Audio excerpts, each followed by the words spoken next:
Congressman Kiko Barzaga nagsorry naman kay Congressman Janet Garin. Radyoman Grace Mariano sa balita. Grace.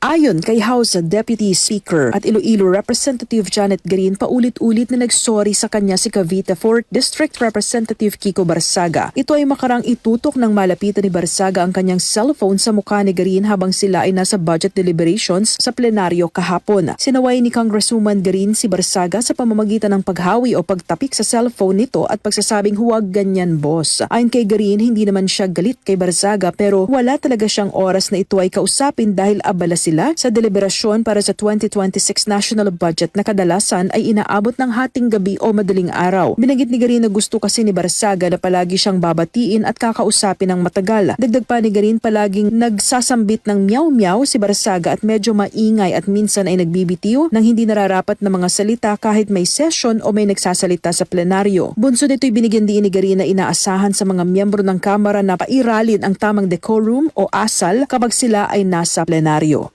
Pero apologize naman siya ng apologize after. Sabi niya, sige na, sorry na. Tapos miyaw siya ng miyaw. I told him like, Kiko, pag okay lang kasi I can tolerate, pero pag nagtatrabaho ako, kulang na rin kasi sa oras.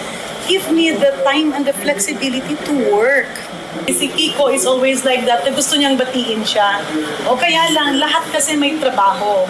So, yung bang uupuan mo talaga siya ng matagal. Yan po si Representative Janet Garin. Kasama mo sa DZXL RMN Manila, Radyoman Grace Mariano, Tatak RMN.